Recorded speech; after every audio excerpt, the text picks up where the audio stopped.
이제 목회자들이기 때문에 뭐가 남달라지는 지점이 온다고요.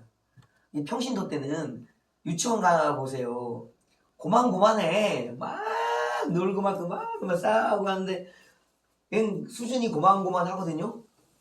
근데 초등학교 딱 들어서고 나서부터 이제 코찔찔이 좀 벗어나기 시작하잖아요.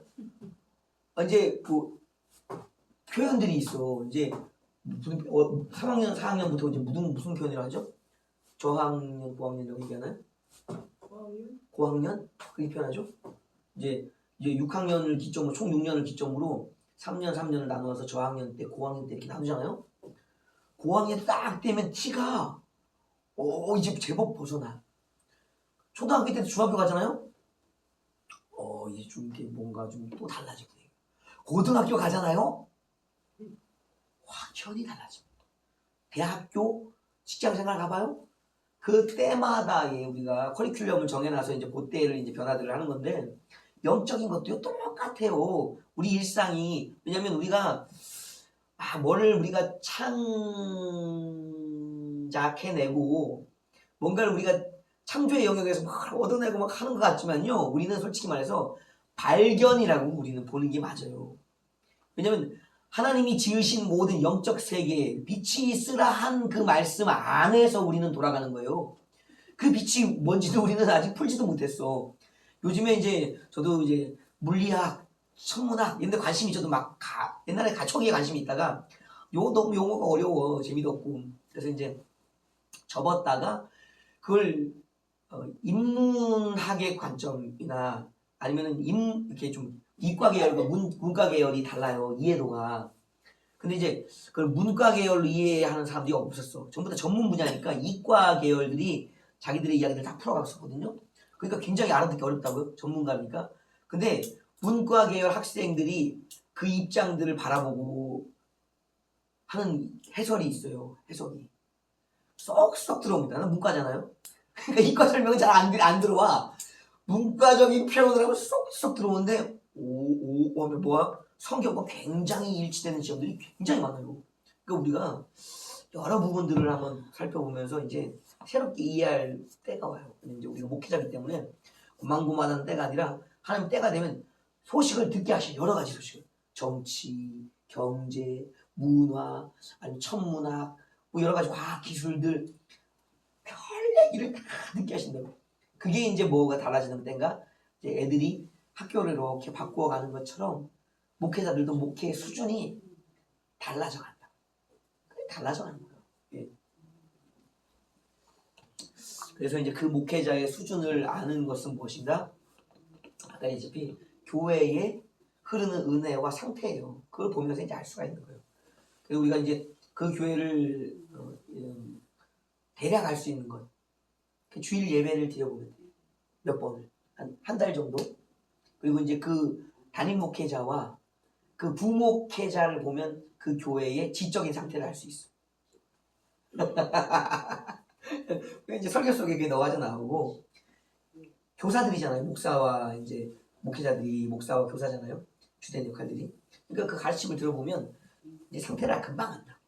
그런 것들이 있습니다. 그래서 예배가 가장 어려운 것이 토탈이에요. 우리도 이제 주제 중에서 예배를 다루지 못할 수도 있어요. 왜냐면 다른 것들 모든 것이 모여서 뭐가 되는가? 예배가 되는 거예요. 그래서 예배는 쉽지만 어마어마하게 어려운 거예요. 쉽다라는 얘기는 우리가 들으니까 쉬운 거고, 어렵다라는 건 제대로 듣기가 어려운 거예요. 영과 진리의 예배? 말은 쉽죠. 바울의 산재물의 예배? 말은 쉽죠. 그것은 영적 깊이와 삶의 고난, 그리고 이 5가지의 모든 사명, 아까 얘기했던 선지자부터 사도부터 목사와 교사, 전도자, 이 부분을 오직을 감당한 사람이 이게 사도들이에요. 사도들의 그런 수준으로 이것을 풀어내는 게 그 영과 진리라는 부분이고, 산재물의 예배인데 그게 쉬운가? 다루기 어려워요. 예, 목회자의 바늘이 훅 성장해요. 거의 3직을 이제 능히 수행할 수 있을 정도가 돼서 뭐냐, 이제 조금 알아가기 시작하는 게 그 영적 예배라는 것이. 이제 아까 우리 오다가도 이제 강교사님이랑 영적인 게 왜 뭐예요? 뭐 이게 영성이 뭐냐? 뭐 이제 그런 얘기를 아까 우리 어제 했었나요? 강교사님이 했는데 참 생각할 것이 많습니다. 영적인 게 뭐냐? 그것은 하다 보면 나온다. 영적인 게 뭐냐? 육적인 게 뭐냐? 하다 보면 나온다. 굉장히 어렵지만 쉽다. 나중에 되면 쉽다. 그거는 뭐 말 안 해도 안다. 이런 그게 있습니다. 가령 들어서 제가 옛날에 이제 기도원에 가서 이제 훈련을 받아보려고 했었어요. 제가 또 불신이 세니까 예수를 안 믿잖아요. 신학을 했는데도 예수를 안 믿어. 이 대박이지 대박이. 신학을 배웠는데 예수를 믿어야지. 잘 믿어야지 그죠? 목회자가 돼야 되잖아요. 안 믿네. 대박인 거예요. 그러니까 어떻게 하는가? 어떻게든 저걸 갖다가 잡아놓으려고 기도원에 데려가서 이제 영권으로 누르려고 은혜 받게 하려고 데려다 놓잖아요. 신년 초에. 이렇게 보면 기도원 사역들 재밌는 사역들이 많아요. 이게 성령으로 이제 기도해주고 다니시잖아요. 그럴 때마다 이제 쓰시잖아요. 이거 쓰시는 사람을 싫어하는 사람도 있고 좋아하는 사람들도 있어요. 그러나 이것을 자기가 싫다 좋다라고 판단하는 것은 자기의 선택인 거고 견해인 거고 성경에 나와 있어요. 예를 들면 다니엘 같은 사람도요. 천사가 딱 방문했을 때 어떤 일이 일어났냐? 죽은 듯이 엎드려. 주님이 방문하셨을 때도 마찬가지. 사도 요한도 마찬가지입니다. 주님이 오시자마자 주님을 만나면서 뭐가 되는가? 죽은 자처럼 엎드려지는. 이게 그게 있다고. 이제 우리가 주님을 만나는 여러 모습들이 있습니다. 그 중에 주님이 자신의 이제 계시잖아요. 근데 주님이 자신을 다 드러내지 않으셔요. 다 드러내면 어떤 일이 발생하는가? 죽어요. 주님은 우리를 죽이려고 자신을 계시해 주시고 찾아오시는 게 아니잖아요. 살리려고 오시는데 주님 만나고 바로 죽어봐. 뭐야 그게. 사명 감당도 안 되고 회개도 제대로 했을까 싶네. 그래도 그 정도 되니까 찾아오셨겠죠? 그렇게 되지만 바로 죽고 나면 사명이 감당이 안 되잖아요. 이 다니엘과 이 사도 요한, 바울과 같은 자를, 베드로 같은 자를 주면 이렇게 만나주시는 것은 죽이려고 하는 게 아니라 그만의 스페셜한 영역이 이제 있거든요. 네가 이 사람들보다 나를 더 사랑한, 네가 이 사람들보다 사랑하느냐 할 때 그건 베드로의 사랑을 이 사람들의 사랑과 같이 놓고 있지 않은 영역이라고 볼 수도 있는 거예요. 아니 사랑은 똑같죠. 똑같지만 성경의 사랑의 표현이 다르게 나와요. 에로스, 뭐 스톨로게, 필레오, 아가페, 또 다른 사랑들도 많이 있습니다. 사랑들이. 왜 그 사랑들을 구분할까요? 단어만 달라서 내용도 다를 수 있는 거예요. 아빠의 사랑, 엄마의 사랑, 아들의 사랑, 자식의 사랑, 부모의 사랑, 스승의 사랑 왜 구분할까요? 같은 사랑이지. 차이가 있으니까 그렇게 구분하는 거거든요. 그 사랑들이 이제 있단 말이에요. 그것처럼 주님이 자신을 착 드러내셨을 때 드러내는 정도가 다 다르다. 그러니까 이제 어느 정도 평범하게 드러내시면 주님 오셨어요. 막 달려가서 주님 못 당기나요? 친밀하게 안 돼? 저도 주님한테 잘 안 안겨줘요. 이상하게 주님은 어려워. 예수님은 아주 어려워. 예수님 생각하면은 십자가에 주님이 떠오르고 못 박히시고 가시관 쓰시고 옆구리 창 박히시고 발에 못 박혀 수없이 등짝에 매를 맞고 뺨 맞고 침 뱉듯이 주먹질 당해가지고 고난당하신 주님의 이미지가 이제 있잖아요. 부활하셔서 그 영광스러운 모습을 입으셨음에도 불구하고 그 영광스러운 몸 이전에 그 몸에 지니고 있는 우리를 위한, 나를 위한 상처가 기억나잖아요. 그래서 주님 막 달려가고 그 정도 달려갈 정도면은 손에 못자국이나 발에 못자국이나 머리에 가시자국이나 등에 채찍 정도는 있어야지 주님하고 달려가서 주님 보면 팍 안기는 거지. 어디 감히 주님을 위해 고난도 한 번도 당해본 적이 없는 자가 주님하고 달려가고 있냐고? 철이 없다. 철이 없다. 그 정도에 만날 정도면 깊어진 단계예요. 이제. 주님이 아무나 만나주신 게 아니에요.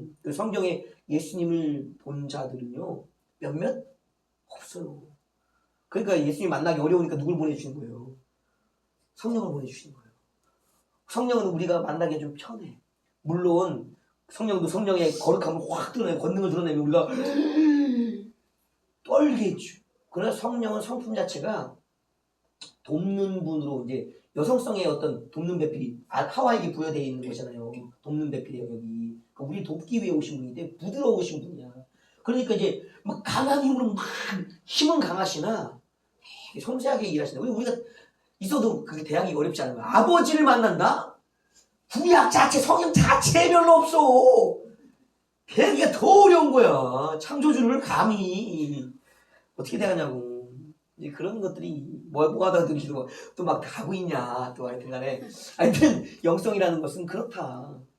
하나님을 가까이서 자주 만나고 그리고 가장 닮아 있는 사람이 영성에 대한 이야기를 하는 것이 영성인 거지, 영적인 거지, 이야기인 거지. 하나님과 관계도 없고 멀리 있고 만나보지 못한 자가 영성이라고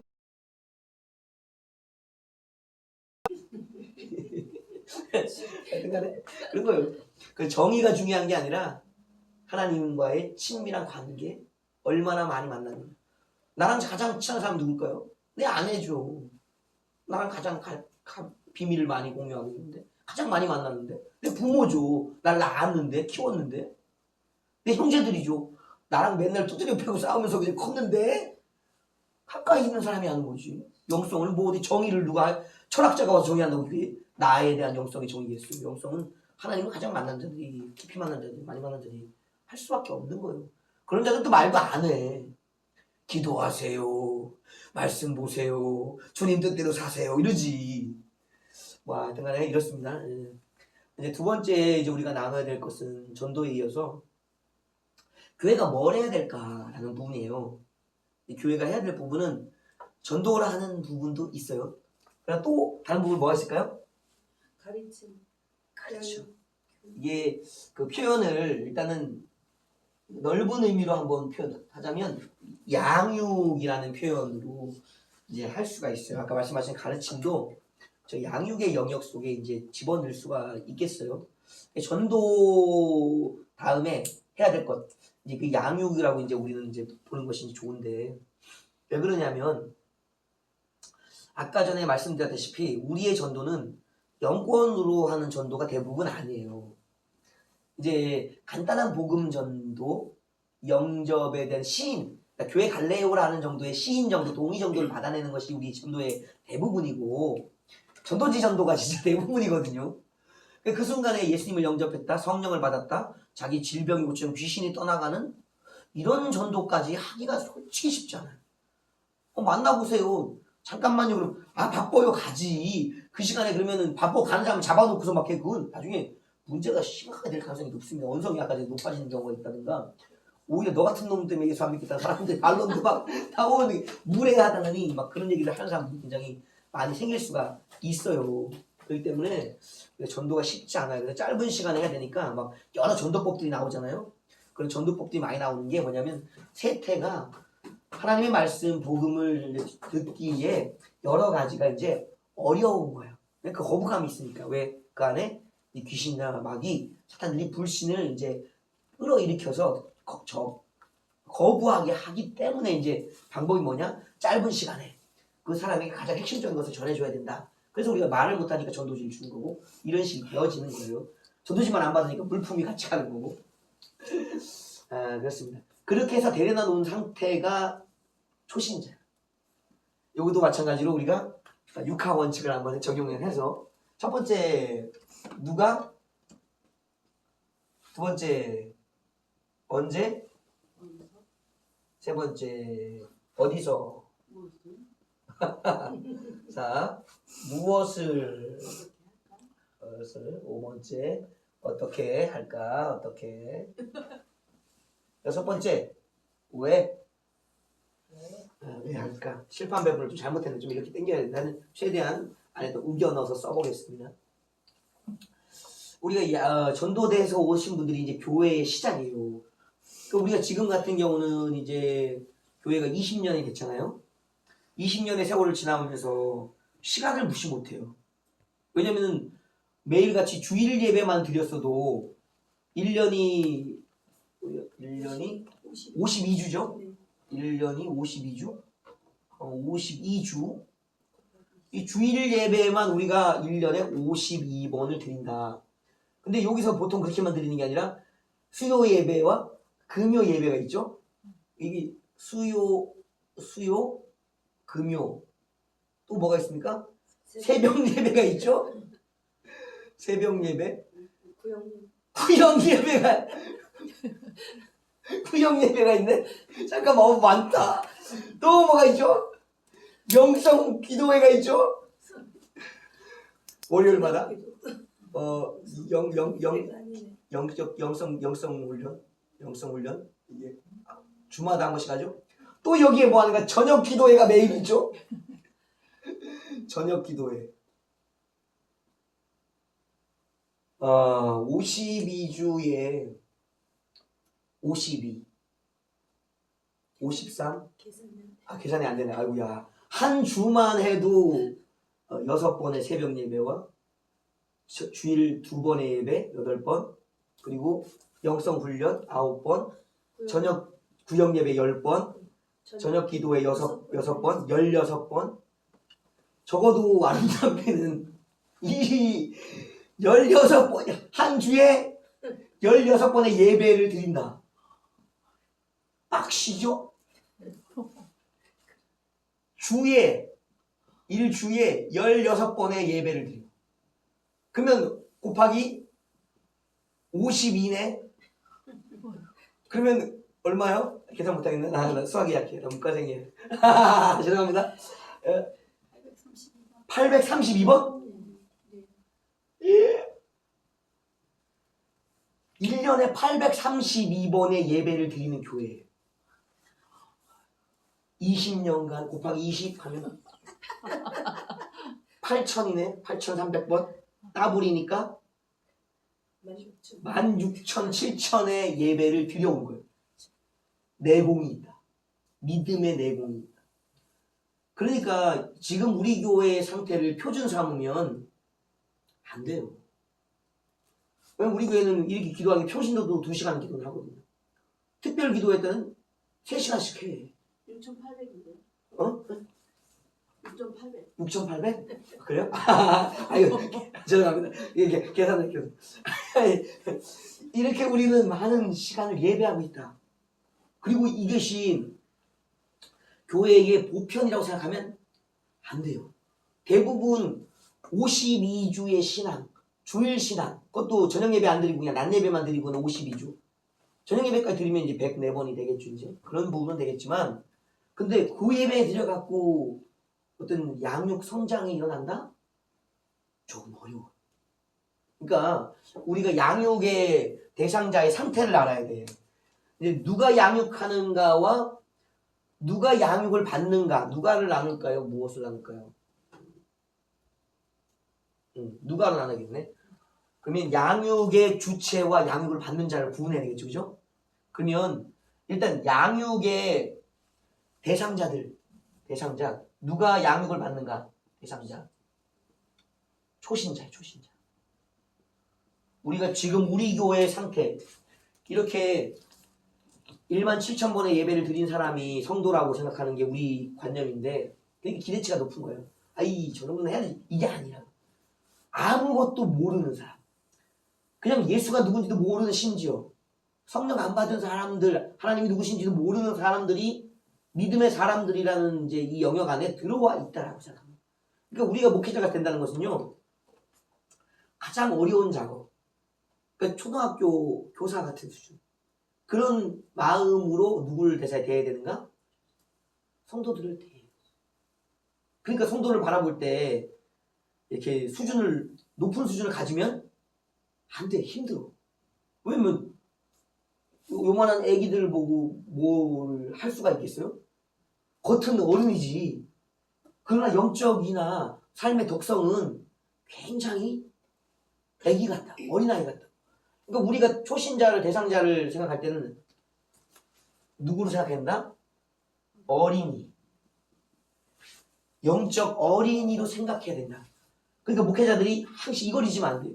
예전에 우리 목회자들 이렇게 모임에 가면 가슴 아픈 얘기들 많이 하셨어요. 그게 뭐냐니까, 이제 목회를 해오시면서 힘들 때가 있잖아요.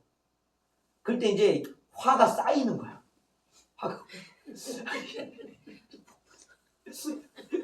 화가 목회자라고 그게 이해하고 녹아져서 오는 게 아니에요. 사람이잖아. 다만 이제 슈퍼 양이잖아. 슈퍼 양. 목자만 있는 게 아니에요. 우리 양의 습성이 있다고. 슈퍼 양이잖아. 양이니까 양의 성격이 있다고. 쌓여간다고. 근데 이게 어느 날 뽕! 하고 터진대. 그 단에 올라가다가 이제 미운 놈이 딱 눈에 딱 들어왔는데 그날 또 미운 짓을 하고 있어. 신문을 예배 시간 전에 예배를 준비했는데 설교 시간에 신문을 탁 펼쳐놓고 설교를 안 듣고 신문을 보고 어떻게 해서 여러분? 여러분 어떡할 것 같아? 여러분 현실에 있을 수 있는 일이에요 여러분. 어떻게 할 것 같아요? 해야지. 아, 팔 거예요? 아, 그냥 또 다른 분들은 어떨 것 같아요? 뜨거. 아이고 큰일 난다 큰일 난다. 그 슬픈 얘기들이 몇 번 있어. 성경책을 그냥 그 면상에다 집어넣어 놓으면 아 뜨거. 아따고 성경책이 날라왔는데 아파? 아파. 근데 그것도 던졌는데 잘못 맞았대. 착한 사람이 맞았대. 나쁜 놈이 안 맞고. 어떻게 됐겠어요 예배가? 어떻게 됐어요 그 목회자가? 교회에서 목회를 못하게 됐어. 그러니까 이게 성도들을 대할 때 항시 기준을 최하의 수준도 놓고 생각을 해요. 또 이제 이 양육의 이야기에 또 힘든 얘기는 뭐냐면 당회를 하는데 그 이제 담임 목사와 장로들이 이제 모여서 이제 교회의 어떤 회의를 결정해서 이제 재직들에게 또 하고 이제 전체 성도의 공동 이제 회 때 이제 발표를 하잖아요. 그러니까 당회 하는 때는 어려운 자리예요. 목사와 장로들 교회 어른들이잖아요. 말. 근데 칼을 들고 들어와갖고 그 탁자에다가 칼을 팍 꽂으면서 자기가 하고 싶은 걸 해달라. 이런 경우도 실제 있는 목회 현실이에요. 그 사람 보겠어요, 여러분 같으면? 어떻게 할 것 같아요? 아우, 사랑하는 성도님. 그럴 것 같아요? 안 봐요. 안 보죠? 그럼 어떻게 돼? 쫓아내요? 내가 자기 알아서 나 그 알아서 나가면 어디 가는데? 모르죠. 몰라. 참 이게 어려운 거예요. 대상자를 우리가 가장 낮은 단계의 시각을 가지고 있어요. 누구로 봐야 된다? 영적인 어린 아이. 심지어는 애기라고 젖먹이라고도 생각을 해야 돼. 그래야지만 뭐가 되는가? 목회가 안전해져. 근데 이게 잠정 조절이 잘 안 되거든요. 안 한다고 되는 게 또 아니잖아요. 그러니까 이게 참 어려워. 그러나 인식은 해야 된다. 수준을 50이 되시고 60이 되시고 70이 되셨다고 이렇게 할 게 아니라 일단은 목회자는 예의로는 그렇게 하되 마음의 속에 영으로는 뭘 생각해야 된다? 그의 영적 상태를 가늠하고 있어야 된다. 그래서 노목사님이 이제 성도들을 만날 때 노목사님도 얼마나 노목사님 인상이 좋으세요. 이렇게 다니시잖아요. 그러나 노목사님의 눈은 뭘 보고 있는가? 심령을 바라보고 있다는 거예요. 그러니까 이게 목회가 어려운 거고요. 두 번째는 이 중급 신자들 이상이 이제 성숙 양육이 되니까 대상자들이 클 거 아니에요, 그죠? 잘한다고. 그러면서 이제 어느 정도 잘하면 준 사역자 수준, 대상자가 사역자 수준으로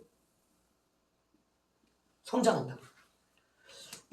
그래서 직분이 세워지는 거예요. 직분 이제 나오겠지만 직분 여기서 해야 되겠네요. 그러면 우리가 사역자를 어떻게 알아볼 수 있냐면요. 여러분 여러 가지 이제 견해가 틀립니다. 이건 저의 견해예요.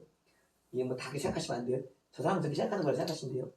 이제 어떻게 아냐면 이제 설교 시간에 설교를 하잖아요. 우리 설교자들이니까 그럼 티가 나. 딱 얼굴 보면 대부분 알아. 80%는 영적 상태가 나와. 얼굴에 나와요. 이러고 있으면 어떤 상태? 말씀을 못 알아듣는 상태. 죽은 상태. 그렇게 사람들을 판단하시면 되겠어요? 잠이 있구나. 못 알아듣는구나. 많이 가야 되겠구나. 어떤 사람 얼굴이 해같이 막 막 은혜를 받고 있어. 티가 나죠? 어떤 상태? 은혜 받은 충만한 상태. 말씀을 알아듣는 상태. 사역자의 말을 알아듣는다는 자체가 어려운 거예요. 예배 때 수준이 달라. 교사들이 설교할 때랑 전도사가 설교할 때랑 강도사가 설교할 때 담임 목사님 설교할 때랑 수준이 달라요, 여러분. 다 알아듣는 게 아니요. 교사들이 가르칠 때 고만할 때는 이러네. 이제 전도사급, 강도사급 목사님 설교는 자. 어떤 사람은 그 모든 말씀을 다 알아듣는 사람이 있어. 모두가 알아듣는 게 아니에요. 그걸 보면서 뭐라는가 말씀의 깊이와 수준을 짐작해 볼 수가 있는 거예요. 그러니까 모든 사역자들은 이게 뭘 아는가? 그 말을 알아듣는 것 자체가 이제 수준이 이 정도까지 올라가네 짐작해 볼 수 있는 거예요. 예배 시간에 예배의 태도나 설교의 태도를 보면서 이제 우리가 짐작해 볼 수 있는 거죠. 이게 또 깊어진다고 이게. 예. 첫 번째 이 구분은 말씀을 알아듣는 거예요. 말씀을 알아듣는 수준을 보고서 이가 성숙하구나. 사역자의 수준에 이제 오고 있구나라는 걸 알 수 있는 거예요. 두 번째는 우리가 이제 기도를 많이 하잖아요. 그러면 서로 이제 치유 기도 시간이나 이런 중보 기도 때들이 있어요. 그럴 때 이제 우리가 그를 위해서 기도할 때 뭘 할 수 있는가? 그의 영적 상태를 하나님이 알려주셔요. 예를 들어서 우리가 이제 기도할 때 보면 이제 안수 기도를 할 때가 있잖아요. 그때 하나님이 이제 그 두 가지 은혜가 우리가 세 가지 은혜가 있다고 보면 되겠네요. 하나는 뭐냐면 하나님이 기도해주는 사역자에게 직접 주시는 은혜가 있어요. 그리고 기도받는 대상인 성도들에게 주시는 은혜가 있어요. 그리고 내게 있는 은혜가 흘러가는 은혜가 있다고. 이 세 가지의 은혜가 그 안에 사역 속에 흐르고 있는 거예요. 순환되고 있는 거예요. 그런데 내가 받는 은혜를 내가 받고 있으면 하나님 나에게 이런 은혜를 주시네? 이거 내가 알아. 그리고 상대가 받는 은혜는 상대가 알아. 자기가 알아. 근데 그걸 모르죠. 서로가 자기가 받고 있으니까. 아는 영역은 뭐냐면 하나님이 나를 통해서 그에게 흘려보내주시는 은혜가 있을 때 이 사람이 어떤 상태인지 어느 정도의 은혜를 받고 있는지를 짐작해 볼 수가 있는 거예요. 예를 들어서 우리 청년들 같은 경우가 대부분 이제 아직 은혜를 알긴 아는데 적극적이지가 않아. 자고 있어. 이렇게. 기도하고 뭐지고 막 하고 누구는 막 그냥 깊이 교제에 들어가 있는데 자고 있어. 근데 희한한 건 그를 위해서 기도를 해주잖아요. 그럼 하나님의 은혜가요. 이 자고 있는데 이런 질감으로 얘기하자면 이런 은혜가 열 불덩어리가 머물러 있는 거. 그 얘기는 뭐냐? 이 은혜를 지가 직접 받아야 되는데 하나님 주고 싶은데 이 은혜가 안 가니까 뭐 해야 되는 거야? 나에게 오고 있는 거야. 이게 흘러가는 거야. 그래서 사역자는 더블의 은혜를 받아. 내 은혜와 못 받고 있는 내 은혜까지 받아서 준다. 이 맛을 아는 자들이 안수하는 중보기도 해주는 거야. 모르는 자가 졸고 있는 거야. 아이고 좋아라. 그래서 이 말씀 사역만 하고 치유 사역을 그래서 한다고. 치유 사역을. 성령 사역의 묘미가 거기 있는 거예요. 성령의 은혜를 얘가 뭘 받을지를 지가 안 받고 있으면 대신 받아. 가끔 이제 저도 그게 아니면 제가 마음이 확 열린 건 아니잖아요.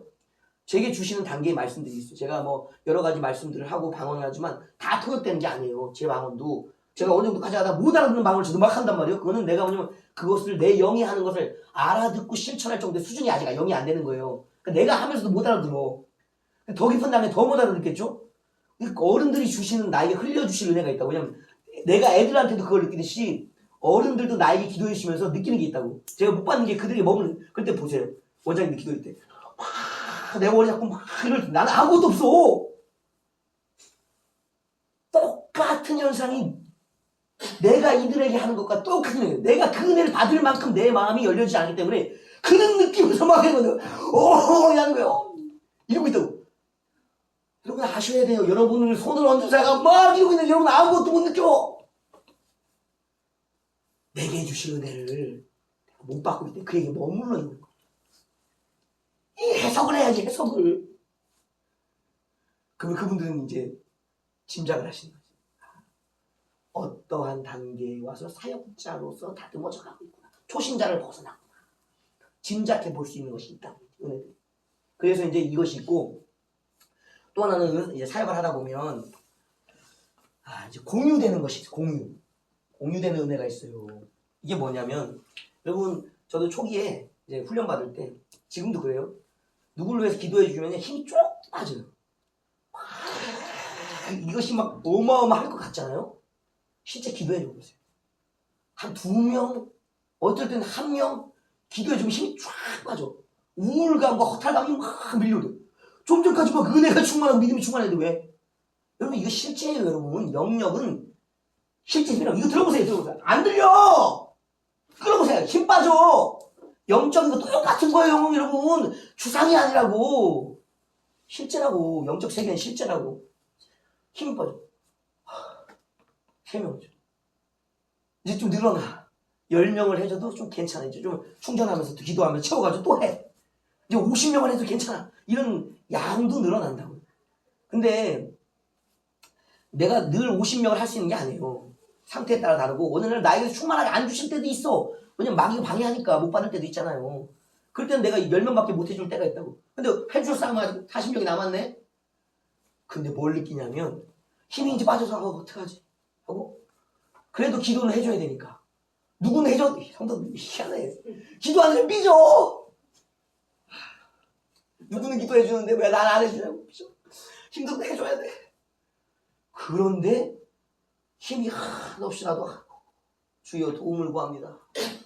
구웠는데 그 사람에 의해서 막 은혜들이 불이 일어나서 나를 다시 태우는데 다시 막 힘내. 주여 하고 다니는 거지. 뭔가 뭘 느끼는가? 역을 느끼. 역전되는 공유되는 거. 내가 주는 것만이 아니라 이제 그에게서도 내게 전해지는 것이 있는 거예요. 이때는 사역자가 아니라 동역자라고 불려지는 영역이 있는 거예요. 동역자. 이제는 나에게서 받기만 하는 것이 아니라 함께 사역한다. 이제 나와 같은 어느 정도 영적 반열에 들어왔다. 말씀도 성령의 능력도 그래서 뭘 주는가 이때부터? 능력을 주죠. 왜 교회에서 외적으로 맡기는 거는 직분이라고 사역의 직분들이 맡기는 거예요. 여기 있는 사역자는 전도사들급이에요 대부분이. 여기부터 가면서 이제 뭐냐면 준 목사급의 훈련을 이제 직분을 주면서 시킨다고. 이래서 하는 거예요. 여러분 막 종을 아무나 세우는 게 아니라고. 목사님 깐깐해요. 7년을 하니까 거기다가 7년을. 이유가 뭘까요? 이게 안 됐으니까. 교만하니까 아직. 여러분 영적인 종들 대하기 어려워요. 말 그대로 웃고 있죠? 웃는 게 아니요. 기도해줘봐. 기도 그냥 받고 있는 게 아니요. 체크해보고 있다. 나도 하는데 모르겠어요. 다 한다고. 사역자의 이제 어느 정도 정도에 가면 동역의 수준인가를 본다고. 그래서 제가 이제 받았잖아요. 이제 주일 저녁 예배 설교를 받았잖아요. 이런 설교 아무나 시키는 거 아니에요. 목사님 다 하려고 그래. 왜? 자기를 통해 베풀어지는 은혜를 알거든. 내가 안 쓰면은 지금은 20년간 내공에 쌓여서 자기가 기도하고 그러니까 버티지. 그러나 담임 목사가요, 말씀에 젖줄을 안 먹이잖아요? 한 달 뒤면 이제 비리비리해져요. 기도도 안 해. 말도 안 들어. 그러니까 사역자들이 잘해서 그런 게 아니라고. 목사가 계속 그걸 공급해 주고 있기 때문에 사역자들 그 덕에 사역하는 거라고. 거저먹고 사역을 하는 거. 죄송스럽지만 담임 목사가 안 놓는 거예요. 못 놓는 거라고. 그걸 주는 것은 이제 어느 정도 젖줄을 먹일 만큼의 그게 됐기 때문에 그렇게 주는 거예요. 막 아무나 주는 게 아니라고. 이건 말씀 시간 받는 거, 찬송 인도 시간 받는 거, 기도의 시간 인도 받는 거, 치유기도 막 인도 받는 거, 이거 쉬운 거 아니에요, 여러분. 특히 금요 예배 같은 거 잘 안 줘요. 그건 특별한 은사 집회이기 때문에 대부분의 교회들이 아무나 안 세운다고 자기가 다 하시지. 그런 시간을 1시간 또 주셨잖아. 그런 의미들이 있다고. 이제는 비슷하게라도 좀 이렇게 맛이라도 보일 정도가 되고 있구나 라는 것이 이제 이 동역자를 인정받는 것들이에요. 그래서 시간을 준다. 시간을 부여받는 거예요. 대상자에게. 무슨 시간을? 예배의 시간을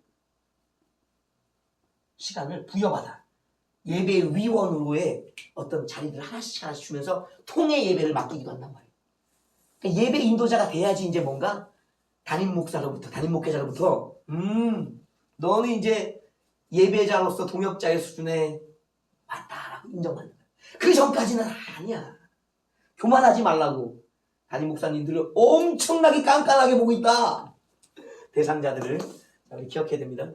그리고 이걸 누가 시키는가? 역으로 말하자면 이 모든 것을 경험한 사람이 시키는 거예요, 여러분. 갑자기 목회자가 되는 게 아니에요. 이걸 겪어야지 이해하고 가르칠 거 아니에요? 어느 순간 내가 이거 예배 인도자가 되어 있어요? 말도 안 되는 소리. 내가 원래 동역자가 되어 있어? 말도 안 되는 소리. 이것을 다 경험해서 그 시간의 훈련들을 받아낸 사람이 누구인가? 이 사역의 본 모습. 양육자인 거예요, 양육자. 양육자 어려워요, 양육자. 양육자는 어느 시간? 동역자 수준의 예배 인도자라고 불리는 예배 인도자. 예배자가 양육자인 거예요. 예배는 토탈이기 때문에 그래요. 예배 순서 보세요. 저 순서가 그냥 거저 순서인가? 아, 시간아 멈춰라! 이 예배 어려워요. 신앙 고백? 그냥 막 줄줄줄 읽는 게 아니에요, 그거는. 그 목숨을 건 고백이라고. 성경 전체를 내가 알고 믿고 살기 때문에 그 고백을 하는 거라고. 그냥 입새 고백? 받지도 않으셔. 죄송합니다. 받으시지. 그러나 흠양하지는 않으시지. 그 다음에 찬송. 하나님 듣는 찬송이 있고 안 듣는 찬송이 있어요. 설교. 내 말을 대언하고 있다. 아, 지 말 안에 구분되어 있다. 기도. 지가 말하는 걸 구하는지 아버지의 뜻을 구하는지 알고 있다. 예물들이 가인의 예물인지 아벨의 예물인지를 하나님은 알고 계시다. 주기도 예수님처럼 기도하는지 이게 어떻게 기도하고 있는지를 아시다. 예배가 어마어마하게 어려운 단계예요. 저걸 할 수 있어야 양육자라고 불리는 양육의 단계에 가지는 거예요. 그러니까 오늘 아름다운 교회는 희망이 있는 게 뭐냐면 제가 처음에는 한 4-5명 정도가 자기 예배를 드리는 자들을 봤어요. 이 예배자라는 건요, 제사장의 이제 이해도가 있는 사람이에요. 예배는 제사장들이 드리는 거거든요. 이게. 그러니까 자신의 예배를 드리는 거예요. 자신의 예배를. 여기 예배 쉽지 않아요. 어떨 때 엄청 눌립니다. 못 느끼는 사람들은 막 한결같아요. 막 할렐루야 찬양합니다. 주님의 높고 위대하심을 내 영혼에 찬양하네. 할렐루야. 주님이 함께 하십니다. 할렐루야. 할렐루야. 아니요. 무지하게 눌려. 찬송을 부를 마음도 설교하고 싶은 마음이 없을 정도까지 눌릴 때가 있다. 느끼면서 하는 거예요. 자기 앞에 찬송을 부르는데 마귀가 역사를 하는 게 보여. 그러면서도 예배하는 거예요. 영광을 누구에게 돌리기 위해. 자기 안에 교만이 일어나는 게 느껴져. 내가 보시는 이러면서 예배한다고. 예배자는 뭐 하면서 이 모든 것을 꺾어내면서 회중의 불신과 나의 불신과 회중의 교만과 나의 교만, 이 역사하는 마귀 사탄의 역사들을 꺾어내면서 누구에게? 하나님께 드려진 예배 몇 번이나 드릴 수 있을까? 기념적인 예배, 하나님 온전히 받으신 예배를 저도 10번밖에 기억이 안 나요. 제가 그래서 책에 써요. 마음의 책에. 아, 오늘의 예배는 하나님이 받으셨다. 내 나름의 기준이 있거든. 기념책에 기록하실 만한 예배로다. 이유는 이것이다. 이렇게 나요. 그게 10번밖에 안 돼. 저도 10번 정도밖에 안 돼. 이 많은 예배를 드렸음에도 못해진 양이에요. 저 10년 20년 하려고 50세라고 내가 50년 예배 드린 사람이야. 대전부터 엄마 손에 이끌려서. 근데 10번의 기억밖에 안 나. 예배자 어려운 거예요. 영과 진리 예배. 저걸 드릴 수 있어야 비록 뭘로 키워진다? 영적 성숙을 이루고 예배자로 키우는 양자로 키울 수 있어요. 이거 어려운 일이에요. 자, 할 일이 이렇게 많았는데 이거 어떻게 하면 좋지? 줄여서 하겠습니다. 자, 중요한 건 이거 여기에요. 대상자들과 양육자가 정해졌다면 언제 이 양육이 일어나는가? 첫 번째는 예배 시간. 예배 시간. 사람들이 예배 시간을 우습게 하나. 이 예배 시간은요, 하나님이 나를 정해놓으셨어요. 구별해놓으셨다고. 우리가 이제 구약의 시대는 토요일 예배, 샤밧이라고 불리는 토요일 예배가 있죠. 안식일이 있잖아요. 신약의 예배는 주님이 이제 그 안식을 부활로서, 영생의 부활로서 이제 성취하시기 위해 주일날, 일요일날을 이제 이제 주님의 날로 정하고 계시잖아요. 또 이제 성령 받은 사람들은 월요일날, 오순절날이 이제 월요일날이었으니까 성령 받았다. 그러니까 금요일날 또 순환일로서 금요일은 순환일로서 우리를 위해 제스 속죄 자유를 얻었다. 토요일은 주님 아버지께서 창조를 쉬셨다 안식하셨다. 주일날은 부활했다 영생의 부활. 월요일날은 이제 성령이 오셨다 오순절로서 막 여러 가지 날을 붙여서 막 예배한다고. 그 모든 예배하는 순간순간이 우리가 자라나는 순간이에요. 우리가 밥을 먹잖아요. 잘하고 있는지 몰라. 그러나 먹다 보면 어느 순간 흡수되어 내가 몸이 변하고 내 힘이 붙더라는 거예요. 그 예배 시간에 참석해서 나도 모르게 하나님의 말씀과 성령이 주시는 그 능력들을 공급받다 보니까 나도 모르게 오늘 잘하 있는 거예요. 저 예배 시간 참석 안 하는데 잘한다고요? 불가능이에요. 불가능. 예배 빼먹는데 잘한다고요? 불가능. 예배 빼먹는데 사역자가 된다고요? 절대 불가능. 예배 시간은 사역자든 성도든 모두에게 중요한 영적 성장의 시간이에요. 가장 높은 단계의 삶을 살아내고 하나님 믿는 믿음의 말씀을 전한 자가 이 교회 사역자들인데 어디서 말씀을 먹냐고. 자기가 이거 될 것 같아요? 아니 안 돼. 특별히 더군다나 모든 사람들이 모이잖아. 갈망의 마음으로. 두세 사람이 모여도 주님은 가시겠다고 말씀하셨는데 이 많은 사람들이 모여갖고 주님 하고 부르는데 주님이 안 오시냐고 허겁지겁 달려오시지. 날 찾는구나. 이 시간이 주님을 만나는 시간이고 성장이 급속히 이루어져야 돼. 또 온전하게 이루어져 깨끗하게 이루어진 성장의 때가 예배 시간이에요. 놓치면 안 돼. 이때 빠지면 안 된다고. 그걸 아는 사람은 알아요. 두 번째 시간이 뭐냐? 개인 기도와 말씀을 가지는 시간이에요. 그러니까 집에서 말씀을 읽고 집에서 혼자 기도하고 하는 때들 개인 경건의 시간이에요. 두 번째는 개인 경건. 공예배만 참석하면 일주일에 몇 번? 한 번일 수 있어. 뭐 다 참석하셔서 좋지요. 그러나 다 참석하기는 현실적으로 어려워요. 그 대부분이 주일날 낮이나 밤까지 해서 두 번 정도 이제 참석하시게 대부분 일주일에 하루. 너무 짧아. 7일인데 하루 6일 동안은 뭐 하고 있겠어요? 시달리는 게 대부분일 거예요. 마귀가 그냥 둘까요? 마귀가 가만히 시켜서 은혜 받네, 성숙하고 있네, 요만큼 자랐구나 이러고 있어요? 아니요. 어떻게든 끌어내리고 어떻게든 파괴하려고 그러지. 믿음을 깨려고 그러지. 6일 동안은 뭐 하고 있느냐? 전투거나 시달리거나 둘 중에 하나라고. 승리가 좀 힘들어. 주일날 나오는 거 보면 알지. 얼굴들이 해같이 맑은 얼굴이 몇몇이나 있을까요? 얼굴 보면 나오지. 승리자야 이게? 승리자야? 아 요즘 우리 김원식 지사님 탁 할렐루야 이러는데 뭐 했다는 거야? 딱 인사 목소리 들고 그래도 이겼다는 거야.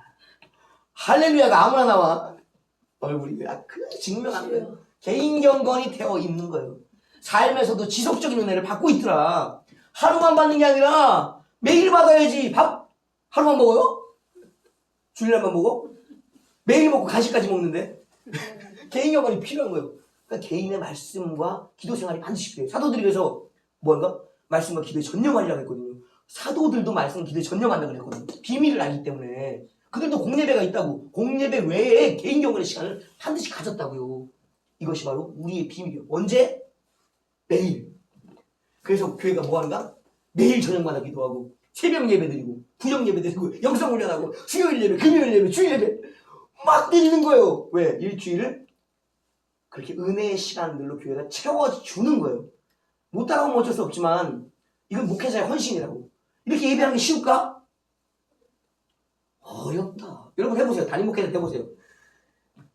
일주일에 예배 드려보세요. 16번 예배 드려보라고. 도망갈걸요? 나 목회 안 해 그럴걸요? 16번 예배만 드려? 설교도 해야지. 찬송 인도돼야지. 기도 인도돼야지. 빡시다. 목회 단독 목회 무섭게 생각하면 큰일 난다. 협력 목회해라. 그래서 되도록이면 사역자 세워라. 같이 해라. 내가 혼자 힘드니까. 역량도 있잖아요. 3개월만 설교하면 설교할 것도 없어. 웬만한 깊이 가지고는 성경 66권이라고 해서 설교할 게 많을 것 같으세요? 하여튼 간에 우리 개인의 경건의 시간이 필요하다. 우리 예배를 통해 성장한다. 그리고 개인 경건을 통해 성장한다. 이 개인 경건에는 덕의 실천도 있습니다. 그 말씀 말고 기도만 하면 영이 자라요. 우리는 영의 이야기만 하는 게 아니에요. 몸의 이야기도 있다고. 우리는 몸까지도 누구의 것인가? 하나님 거요. 마음만 영혼만? 아니요. 왜 행한 대로 보시는데 갚으시는데 몸도 보신다고. 행위책에 뭐가 기록돼요? 행위가 기록돼. 행위책인 거예요. 생명책에 생명 영혼에 대한 이야기만 기록되는 게 아니라 몸의 이야기도 기록하신다고. 천사들이 여기 계시잖아요. 계실 거예요. 뭐 하고 있는가? 서기관 천사들이 우리 행위를 기록하니까 마귀도 따라다녀. 우리를 알아. 조상 때부터 우리를 아는. 어떻게 하면 잡아뜨릴까? 어떻게 하면 우리를 도울까? 하나님께 보고할 거를 잠적하는 두 천사들이 있다고. 악의 천사와 선한 천사들이 개인 경건을 이루고 또 어디서 목회의 양육은 어디서 대부분 이루어질까요? 교회예요. 그래서 교회를 구원의 공동체라고 부르는 거예요. 교회를. 이 장소적 교회가 중요합니다. 공동체적 교회도 중요하죠. 왜냐면 그 1순위니까. 그러나 장소적 교회를 우리가 지켜야 돼요. 사람들이 해이해져. 왜 시간을 정해놓고, 왜 순서를 정해놓고, 왜 그렇게 모이는 장소를 정해놨냐면 그래야만 오니까요. 자발적으로 해보세요. 자, 지금부터 우리 모든 예배는 자율적으로 자발적으로 드립니다. 주일날 몇 명이나 와 있을까요? 새벽 예배는 몇 명이 나올까요? 없을 수가 있다. 그래서 교회라는 장소는 반드시 있어야 되는 거예요. 교회당. 모임도 있고 당도 있어야 돼요. 교회당. 당을 짓는다는 표현이 그렇지만 예배당, 교회당이에요. 장소가 반드시 있어야 됩니다. 여기에 모이는 거예요. 또 어디 모이고 구역예배 잘 어디서 잘 드리죠? 가정에서 많이 드리죠? 가정. 가정 신방을 해야 돼. 요즘 신방이 코로나 때 이후로 없어졌습니다. 그죠? 방문하는 것을 꺼리다 보니까 없어졌는데 신방은 필요해요. 왜냐면 목회자들이 이제 가정에 가보면서 뭘 느끼냐면 영적 분위기를 알아요. 장소에 뭐가 쌓였는지를 알아. 기도가 많이 쌓이고 말씀이 많이 쌓인 집에 가면 편안해요. 왜? 여호와는 나의 목자시니 매일 그 고백을 하면서 가족끼리 푸른 풀밭과 초장에서 막 모여서 주님의 생수를 마시면서 그 사는 집이 어떻겠어요? 분위기가 살벌할까요? 아니요. 편안해. 어떤 집들 가면 살벌해. 그죠? 우리 노국사님 그러잖아요. 목이 부러지는 것 같도다. 말은 안 하지만 뭘 느꼈어요? 사탄 마귀의 강력한 역사를 느끼는 거지. 그럼 이 집은 어떻다? 기도가 필요한 집이다. 예배가 필요한 집이다. 그러니까 이거 하는 거예요. 예배당 우리 교회 이제 우리 학회에서 오셨어요. 여목사님들이 이제 그때 꼈는데 여목사님들이 기도 많이 하시잖아요. 영감 있잖아. 예배당 딱 들어오는 순간 우리 여기 귀신이 없네요. 뭐가 쌓였다는 거예요? 경건의 예배와 진리의 말씀이 선포되고 성령이 여기서 뜨겁게 역사하셨으니까 이 공기 자체, 이 장소 자체가 깨끗해지는. 그래서 아브라함, 이삭, 야곱이 달면서 뭐 했는가? 가나안 땅을 걸으면서 그 죄악의 땅 아니에요? 죄악의 도시 아니에요? 멸망한 자들의 도시. 예배를 드렸다고. 하나님 이름을 불렀다고. 그러면서 그들이 순종의 길, 예배의 길과 장소들이 그 땅에 거룩한 영역을 계속 만들어가고 있었던 거예요. 중요하다고. 예배는 이게 거룩함이. 어디? 교회당만? 가정교회도 있는 거예요. 가정의 교회. 우리 목회는 가정의 목회가 끝입니다. 개인의 목회가 더 끝이지만 중간 역할은 가정의 구원이 중요해요. 예배당도 우리 공식적인 예배당 말고 가정도 예배당이다. 예배를 드리는 것도 양육도 가정에서 일어난다. 그리고 원래 부모 말을 잘 안 듣지만 부모 말을 잘 들어야 돼요. 왜냐면 가장 깊은 얘기를 해줄 수 있거든요. 제가 이제 만약에 우리 담임 목사님하고 이런 혈연의 관계가 없다 그러면 저한테 말씀해 주시기 어려운 부분이 반드시 있어요. 이거는 그냥 사역자와 사역자로서 해줄 수 있는 것이 한계가 있다고. 그래서 이게 가정에서는 부모와 자녀의 관계잖아요. 그러니까 이 교회에서 사역을 배우는 거랑 가정에서 배우는 거랑 달라.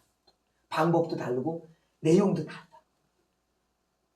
이게 있다고. 그러니까 우리가 이제 목회자들의 여러 가지 공부받는데 이제 설교를 우리가 대부분 이제 다음에 해야 되겠네. 하여튼 가정에서 이 친밀함의 정도가 더 달라. 믿음의 공동체와 혈연 공동체의 차이가 있다고. 이 혈연이 더 세요.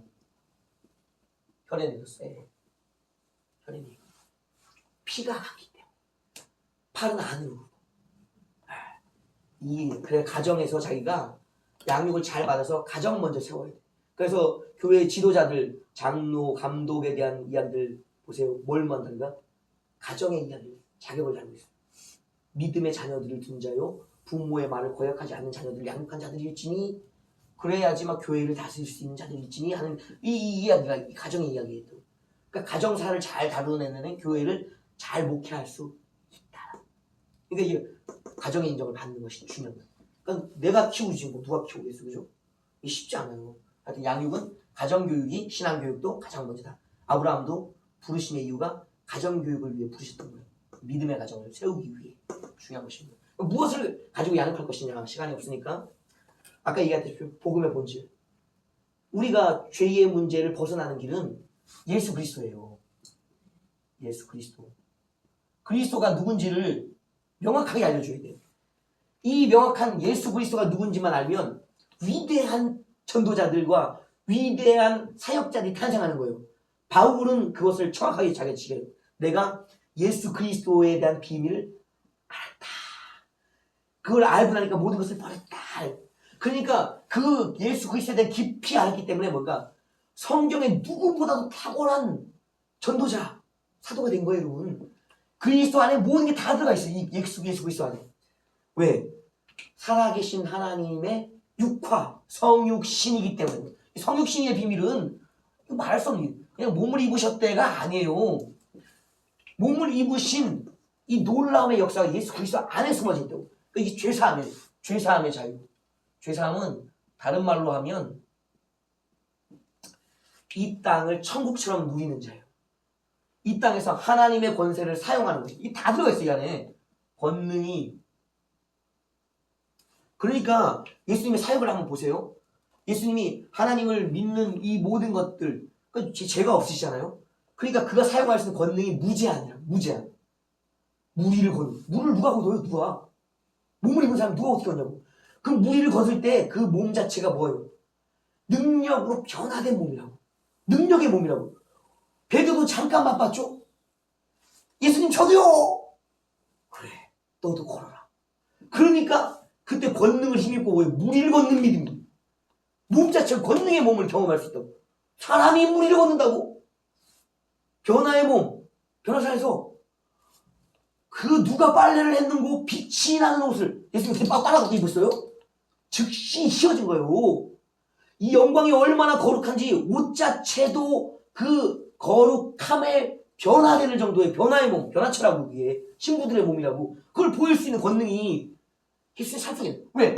죄가 없으시니까. 완전하신 하나님의 임재를 경험하고 있으니까. 충만 말씀 충만, 성령 충만하신 이 충만이. 이게 누구에게 주어지는가? 우리에게도 허락되어 있어요. 양육을 통해 주어진다고. 매일 우리가 성화와 이 과정들을 걸어가면서 이 죄사함을 완전하게 믿고 이해하며 살아내는 영역이 어디서 가능하다? 이 교회 안에서 이 땅에서 가능한 거예요. 다만 몇 명이 없어서 그렇지.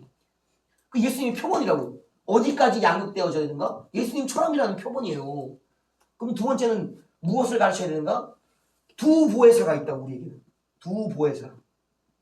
성령 하나님이 있다고 하나님. 삼위의 하나님 중에 우리가 그리스도 첫 보혜사, 둘째 다른 보혜사, 성령 하나님이 있다고. 성령 하나님은 보이지 않는 그리스도고요. 이제 성육신 하셨다면 참 이게 표현이 그런데 조심스럽도다. 성육신 하신 것이 예수 그리스도라면 성령은 안전하게 영으로 오신 영으로 오신 하나님. 영으로 오신 하나님. 뭐 한 분 하나님으로 표현하자면 성육신은 탈육신이에요. 탈육신. 영으로 오신 하나님이요. 우리 안에. 그러니까 아버지와 아들의 또 다른 모습이 성령. 그러니까 모든 게 아버지에서 나옵니다. 아버지에서 말씀이 나오면 그 말씀이 예수님의 본질이고 몸을 입으시면 예수 그리스도가 되는 거고 아버지께서 호흡이 나오시면 그것이 무엇이다? 성령이시고 그것이 몸을 입지 않은 상태로 우리에게 부어지는 것이 성령의 임재, 우순절 사건인 거예요. 영으로 만난다고 더 자유롭고 제한이 없는 탈육신의 경지라 이 상태가. 이 상태도 똑같이 뭘 주시는가? 우리에게 죄사함과 권능을 주시는 거예요. 성령 받은 자의 죄를 지을 수 있는가?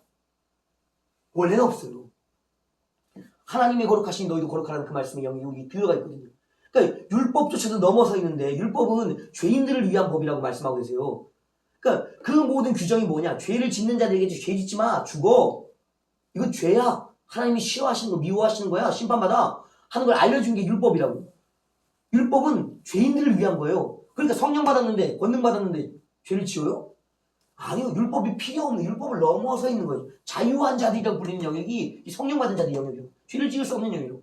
이걸 알려줘야 돼요. 성령 하나님, 예수 그리스도를 전하는 거예요. 왜?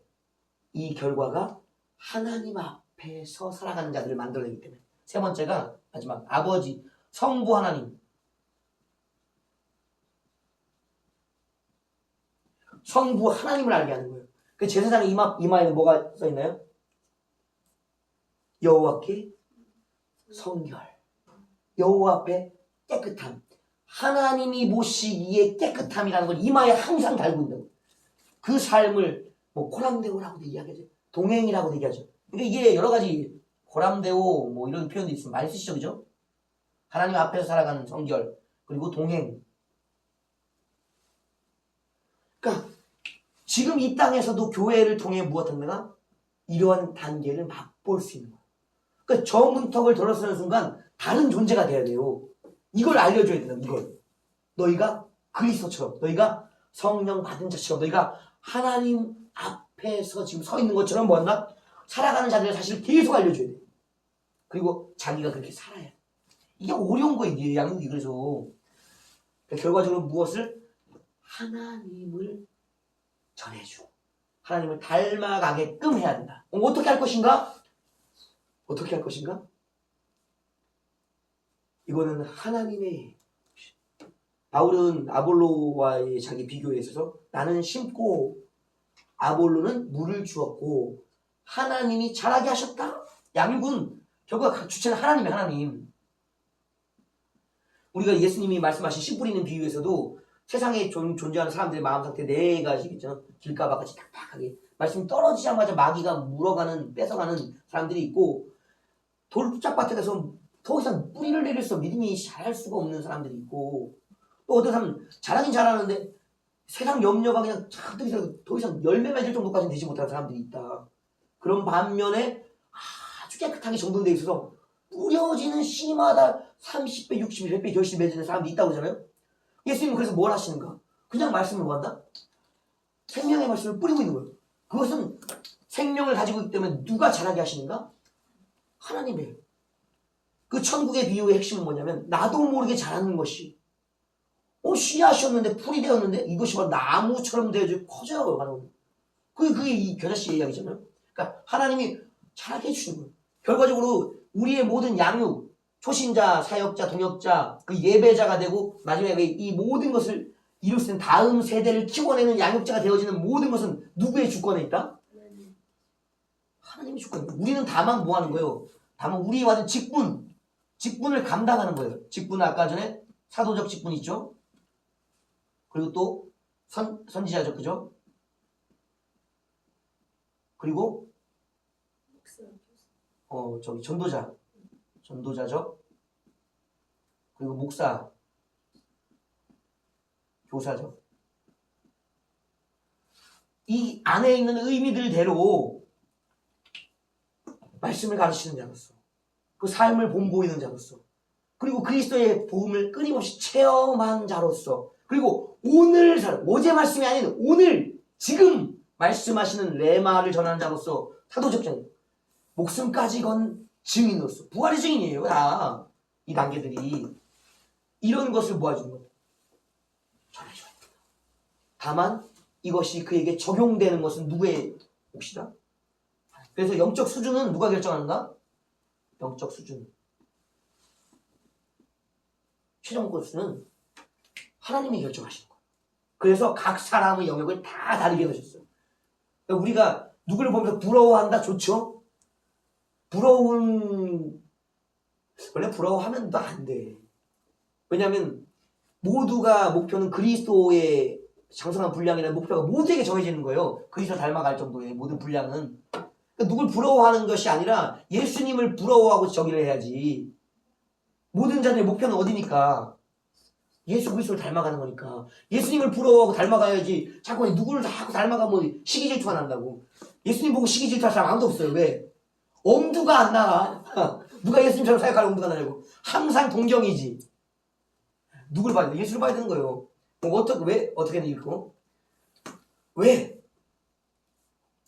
우리는 양육해야 될까? 이 다음 주제와 연관되어 있어요. 물론 앞 주제와도 연관되어 있어요.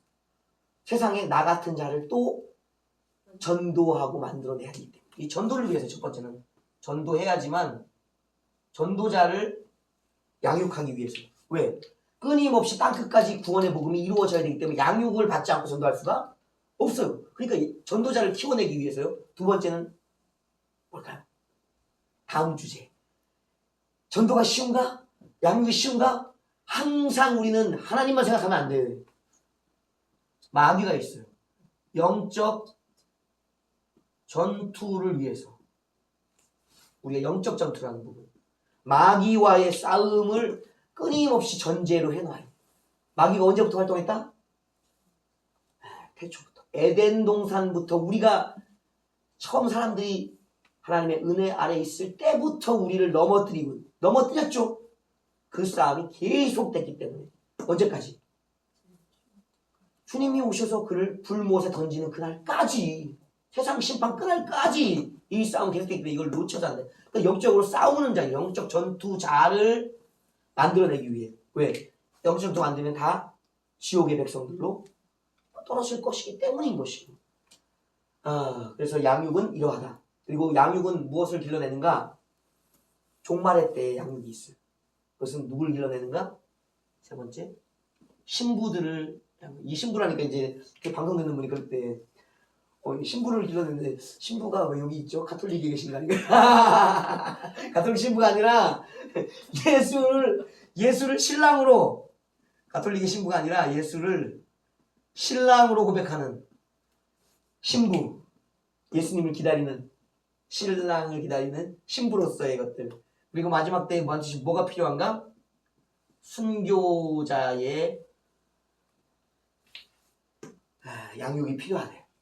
그 전까지는 뭐 박해가 있을 때마다 이것이 발생하곤 했지만 대부분 의인으로 살다가 낙원 간다고, 천국 간다고. 근데 마지막 때 이제 순교자들, 이 신부들은 주님의 재림을 봐야 되고 주님께 목숨을 드려야 되기 때문에 이분들에 대한 영역은 천연왕국의 영역이에요. 이제 좀 영역이 달라. 또 이제 순교자들 같은 경우는 이제 계시록 앞부분에 보면 5번째 인에서 이제 울부짖잖아요. 호소하는 거. 어디서? 하나님의 보좌 앞 제단 아래에서. 3층이에요 거기. 하나님의 보좌는 가장 중심에 있다고. 보좌 앞에 제단이 있다고. 그 제단 아래에 누가 있는가? 순교자들이 있는 거예요, 여러분. 낙원은 의인들이 가는 곳이에요. 순교자들은 바로 어디로 가는가? 거의 자기 몸을 들여서 신령한 제사를 드린 자들이기 때문에, 영적 제사장이기 때문에 제단으로 바로 가는 거예요. 그래서 보좌 앞 제단 아래에 있다고. 순교자들. 그리고 그들이 언제 신부들과 함께 천년왕국에서 통치를 시작하는 거예요. 이제 그때 이제 신부들이 이제 변화의 몸을 입고 자란 자녀들을 다스리면서, 이제 그리고 마지막 세하늘과 새 땅에서는 모든 의인들까지 또 다스리면서 이제 이 누리는 권세들을 이들이 가지고 있는 거예요. 그러니까 결과적으로 우리는 말세가 가까울수록 누구에 집중한다?